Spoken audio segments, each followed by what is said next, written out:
What's up, everyone, and welcome back to Blue Jays Today. A pretty big report just broke saying that the Toronto Blue Jays are once again showing interest in a top-tier free agent. I know what else is new, but this guy, in my opinion anyways, really could change the dynamic of this ball team and seriously help that offense. So we're going to break down that report and what it could mean for these Toronto Blue Jays and whether or not I actually think that they're going to be capable of getting one of these deals across the finish line. Before we get into it though, guys, make sure to hit that like, smash the subscribe button if you enjoy Blue Jays content and discussion so you don't miss any future videos. All right, everybody, yesterday I posted this out on Twitter and I was talking about the fact that we just lost out on Corbin Burnes. We just lost out on Teoscar Hernandez. And at this point, this team needs to find a good player to pivot to in the free agency market. And in my opinion, the three guys left that I really think could make a big difference is Pete Alonso, Alex Bregman, and Anthony Santander. Now, in yesterday's video, if you haven't already seen it, then go check it out. We talked a little bit about Bregman, and we talked a bit about Santander, but honestly, it looks like we should have been talking about Mr. Pete Alonso. Shout out to the Blue Jays Nation for posting out this article.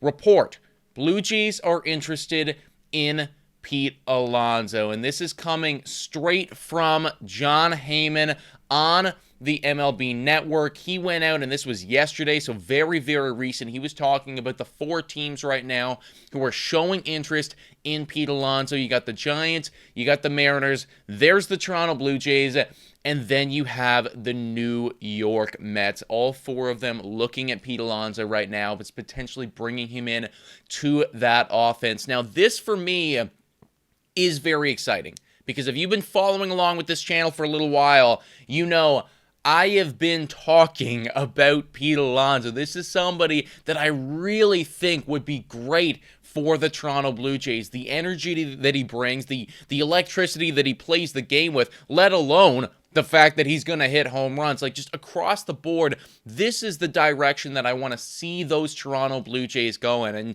I mean, when you look at the stats, yes, he's coming off of a down year, but still an incredible year nonetheless, right? You're talking about somebody who hit 34 home runs last year, had an OPS of 788, and the crazy part about it is that is the lowest amount of home runs that Pete Alonso has ever hit in a season. Obviously, not including the COVID year because, you know, shortened season and everything like that. But 34 home runs is the floor for Pete Alonso. So just the offensive production from this guy is incredible. And I do think that on the Toronto Blue Jays, and especially in that lineup, he would make a difference. Now, the big thing against Pete Alonso, and I do understand, I do get it, is the defense, right? You flash over here to the Baseball Savant page, and as we can see pretty clearly, the fielding, the arm strength, the outs above average, it's not great.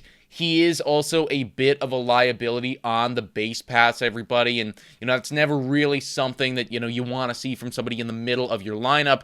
Granted, you know, doesn't really matter what you do on the base paths when you hit a home run and you just get to jog around them. So I see why teams are skeptical right now to pay Pete Alonso, but honestly, like, in my opinion, the good outweighs the bad. You know, the good really outweighs the bad for me. When you're looking at a team like Toronto, for instance, you know, we got Kirk batting fourth, and I'll flash up the lineup for you guys a little bit later in this video just to really highlight what it is that we're dealing with right now. But, you know, we don't have any locked in a cleanup hitter, somebody to bat behind Guerrero and actually, you know, plate some frickin' runs. We don't have that guy.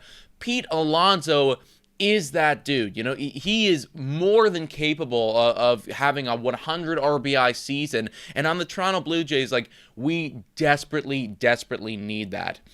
Now, there is I guess, a little bit of a holdup right now with Pete Alonso's market, and I actually think that this could help the Toronto Blue Jays. An article recently came out just talking about how Alonso's market is shaking up. This came out from Mark Feinsand, and you had a couple executives come in here and effectively saying, like, the defense is a big problem for some GMs, and that's what the holdup is here, right? You got this quotation saying he's in his 30s, is a right-handed first baseman who's good, but probably had his best years already. I don't know if I fully agree with that yet, but okay, fair enough. That's a take. He goes on to say he's not a defender and not an athlete, but he has no issue with the spotlight. He hits homers, and he hits them in big spots. He is a tough one. And clearly, this executive isn't the only one who's feeling this way about him, because you had this come out very recently, everybody.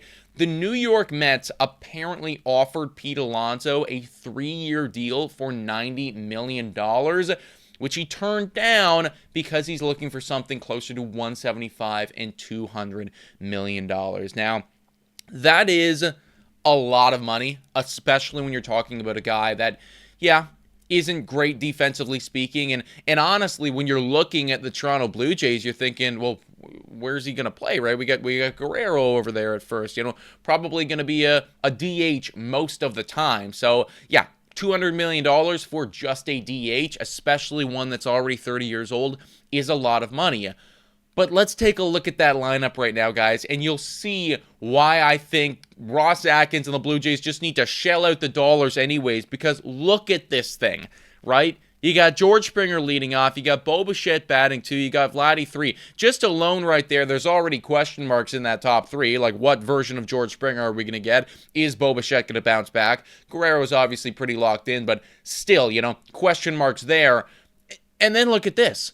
You got Will Wagner batting 4th. I mean, the guy had a good stretch, but are we seriously going to lock him in at 4? Alejandro Kirk 5, Jimenez 6, Clemens 7, Lucas 8, Joey Loperfido 9. No Dalton Varsho right now because they're projecting that he starts the year on the IL. But this is not a lineup to me that is World Series caliber. That's just the way of it, right? It's just not a lineup that I think is going to be able to handle, one, the elite pitching staffs that you have in the American League East, right? The Yankees pitching is very, very good. Boston Red Sox pitching, very, very good. I don't know how these guys are going to hold up. And then just pound for pound, when you compare them to a lineup like Baltimore or like New York or, like Boston, right? It just, we're not there. We are not there. Now, I'm not saying that bring in Pete Alonso, we're automatically going to win the World Series, right? There's still going to be a lot of holes on this team, and honestly, I think that you probably need more than one big bat to come in here and to really make a difference. But Pete Alonso is at the very least a start. This is somebody that you can hang your hat on. You can feel good that they went out and that they got this guy and that you're going to have him in the middle of the order. And I'm also just going to put this out there, for everybody, because I'm sure there's going to be a lot of people commenting, well, what does this mean for Vladdy? What is this? What's going on there? Well, whoa, time for a quick shout out to the sponsor of this video. Hit your picks and knock it out of the park with Betway. Scan the QR code down below to join the action. Only available in Ontario. Must be 19 years of older to participate. Please play responsibly. Now, everyone, back to the content. What if the Blue Jays don't end up extending Vladimir Guerrero Jr. or don't end up retaining him in free agency? Then next year, you're wondering, well, who's going to play first base? Who's going to bat in the middle of the order? Now, I'm not saying that they want to fall back on Pete Alonso, but it's an option. You know what I mean? If you bring him in, then it's an option. There's obviously not an ideal situation, but the front office has got to be planning for the future too, right? And I'm sure that they're starting to think about what life beyond Vladimir Guerrero Jr. could look like, because as we've heard time and time again, they are very far off in their negotiations. So they got to start thinking, what would life be like if we didn't have Vladdy? Well, it'd be pretty bad, but not as bad if we had Pete Alonso over there. So honestly, everybody, I am very excited about this rumor. As you know, I have been screaming about Pete Alonso. It feels like this is the next guy, or I guess the best available guy for the Toronto Blue Jays to go out and get. I'm skeptical that they're actually going to be able to cross the finish line with this guy, especially because the defense isn't good, and we know how Ross Atkins values his defense. But still, I am totally here for it, and I would love to see him in Blue Jays Blue. But please let me know your thoughts in the comments down below, everybody. $3 become a Patreon member. Shout out and thank you to all of our current Patreon members and our YouTube members. You guys are amazing. Thanks so much for watching, everybody. And as always, go Jays, go.